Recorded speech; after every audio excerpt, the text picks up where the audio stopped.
तो पिछले क्लास में आप लोगों ने डिटरमिनेंट चैप्टर का पूरा कॉन्सेप्ट, उसका इंट्रोडक्शन और एक्सरसाइज के कुछ क्वेश्चन को सीखे थे। उसमें से 2 या 3 क्वेश्चन ऐसे हैं जो थोड़े से हटके थे। आज उन्हीं क्वेश्चन का हम लोग डिस्कस करेंगे। क्वेश्चन नंबर ये 3 आपका है, यदि a बराबर 1 2 4 2 तो दिखाइए कि मॉड 2a बराबर 4 मॉड a। तो हमें समझना है कि मॉड 2a का मतलब क्या है और मॉड a का मतलब क्या है। तो अगर ये लिखा रहेगा मॉड 2a तो इसका मतलब है डिटरमिनेंट a में जितने भी एलिमेंट हैं उन सभी एलिमेंट को 2 से मल्टीप्लाई करो। और अगर 4 मॉड a लिखा है तो इसका मतलब है मॉड a की वैल्यू को 4 से मल्टीप्लाई करो। इसको चलो हम लोग प्रूव करते हैं। तो आप क्या करेंगे, दोनों साइड LHS और RHS को एक साथ लेकर के सॉल्व करो। तो ये जो लिखा है मॉड 2a की वैल्यू जानते हो क्या हो जाएगा? सर जी ये मॉड में नहीं। हाँ, कौन सा?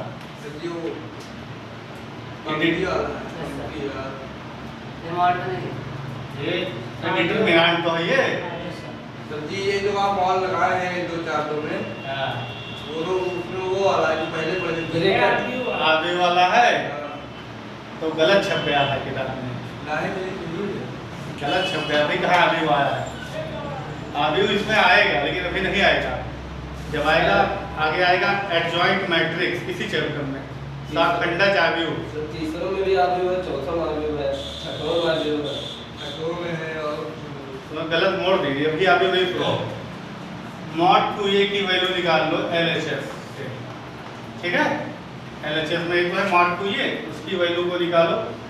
तो इसका मतलब हुआ कि डिटरमिनेंट a में जितने भी एलिमेंट हैं सबको 2 से मल्टीप्लाई कर दो। ये है, इसमें तुम्हें क्या सब में 2 से मल्टीप्लाई कर देना है। तो 1 में 2 से मल्टीप्लाई करोगे 2 में 2 से मल्टीप्लाई करोगे 4 में 2 से मल्टीप्लाई करोगे 8 और 2 में 2 से मल्टीप्लाई करोगे 4। तो मॉड 2a की वैल्यू आ गया 2484, यानी कि LHS की वैल्यू आ गई 2484। इसको फिर क्या सॉल्व कर लेंगे, तो सॉल्व कर लो। तो इसका इससे मल्टीप्लाई होगा, इसका इससे, तो 2 4 जा कितना हुआ 8 और 8 4 जा 32। इन दोनों को माइनस कर दो, तो 8 में से 32 गया, कितना बचा माइनस का 24। अब उसके बाद में हम लोग RHS को सॉल्व करेंगे। RHS जब सॉल्व करेंगे तो लिखा है 4 मॉड a, तो 4 लिखोगे तो मॉड a।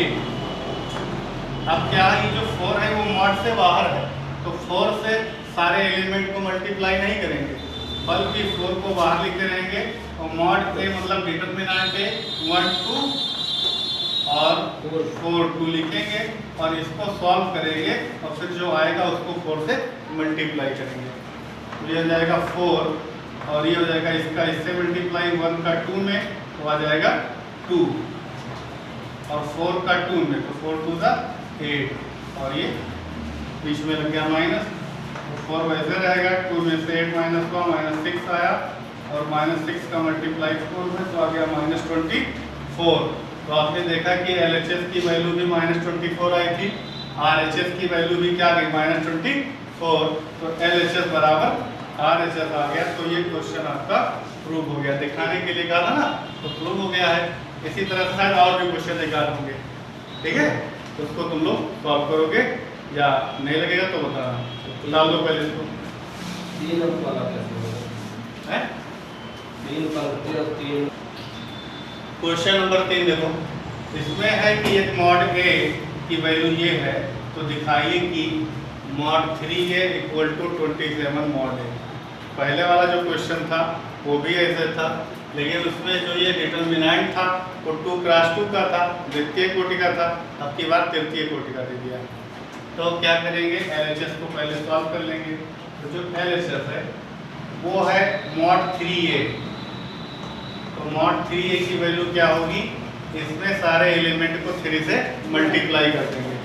3 से मल्टीप्लाई कर तो इसमें हो जाएगा 3 0 3 0 3 6 0 0 12। अब क्या है, इसको हल करना है। तो द्वितीय कोटि के मैट्रिक्स में केवल 4 एलिमेंट होते थे, तो उनका क्रॉस मल्टीप्लाई करके घटा देते थे। इसमें जो हल करना है थोड़ा सा दिमाग आपको लगाना है।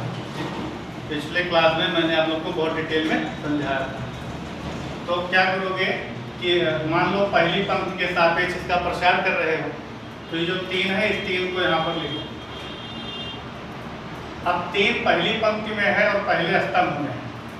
3 कहाँ है? पहली पंक्ति में है और पहले स्तंभ में है, तो ये और ये बंद हो जाएगा। तो बचा क्या? 4 एलिमेंट, इसका तिरछा गुणा करके घटा दो।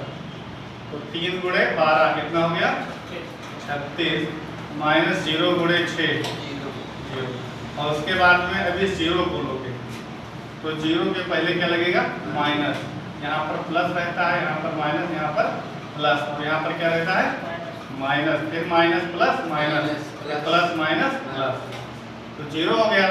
अब 0 के बाद ब्रैकेट लगाया गया। 0 जिस पंक्ति में है, जिस स्तंभ में है, वो बंद हो जाएगा। तो पहली पंक्ति में पहली पंक्ति बंद हो गई, दूसरा स्तंभ में दूसरा स्तंभ बंद हो गया। अब बचा क्या? 0 0 6 12, ये 6 गुणा करो। 0 का 12 में 0, 0 का 6 में 0, ठीक। अब उसके बाद में ये +3 लिखोगे, और 3 तीसरे स्तंभ में, तो तीसरा स्तंभ बंद हो गया, पहली पंक्ति बंद हो गई। अब बचा क्या? ये इसका तिरछा गुणा करो। 0 का 0 में 0, 0 का 3 में 0, कोई दिक्कत? तो ये दोनों तो 0 ही हो जाएगा। देखो 0 है, इसकी भी वैल्यू 0, 0 का गुणा 0 में कितना हो गया? 0। यहाँ पर घटक 0 आएगा, 0 का गुणा 3 में क्या हो गया? 0। यही केवल बचा है 36, 36 में 0 गया 36, और 36 का 3 से गुणा 108। तो LHS की वैल्यू कितनी आ गई? 108। अब RHS की वैल्यू निकालनी है, वो भी 108 आना चाहिए। तो RHS की वैल्यू चलो निकालते हैं। तो RHS की वैल्यू में क्या है? 27 mod A। तो 27 बाहर रहेगा, mod A ये हो जाएगा 101012004। इसका भी प्रसार जैसे इसका प्रसार किए हैं, सेम वैसे इसका भी करेंगे। तो ये हो जाएगा 27, और 1 लोगे पहले, एक ब्रैकेट लगा दिया गया। 1 जब आपने लिया तो ये बंद हो गया और ये बंद हो गया। अब 1 2 0 4 का तिरछा गुणा करेंगे। 1 का 4 में 4, 0 का 2 में 0, प्लस लगेगा और सॉरी माइनस लगेगा, और ये 0 लिखा जाएगा और ब्रैकेट लगा। तो अब क्या है? 0 जिस पंक्ति में है, जिस स्तंभ में है, वो बंद हो जाएगा। तो पहली पंक्ति में है, दूसरे स्तंभ में है, बंद हो गया। 0 का गुणा 4 में और 0 का गुणा 2 में, तो 0 0 ही आएगा। उसके बाद में 1 लोगे, और ये आपका तीसरे स्तंभ में है, तीसरा स्तंभ बंद, पहली पंक्ति बंद, तो 0 0 1 0, तिरछा गुणा करोगे तो सब 0 ही आएगा। अब उसके बाद में यहाँ पर ये दोनों तो 0 हो गया, केवल यहाँ से बचा 4, 4 एक कम 4, 27 का गुणा होगा 4 में, कितना आ जाएगा? 4 सत्ते 28 के 8 हासिल 2, 4 दूनी 8, 8 और 2 10, 108 और 108। तो LHS बराबर क्या आ गया? RHS। तो इस तरह से आपका ये क्वेश्चन नंबर 4 भी प्रूव हो जाता है। आगे के जो क्वेश्चन है वो क्या है? थर्ड ऑर्डर का डिटर्मिनेंट है, और उन सबका क्या है? प्रसार करके उनकी वैल्यू निकालना है। तो सारे के सारे क्वेश्चन तुम लोग कर सकते हो। प्रसार करना आपने इस क्वेश्चन नंबर 4 में भी सीख लिया है, ठीक है? कोई दिक्कत तो होगी नहीं।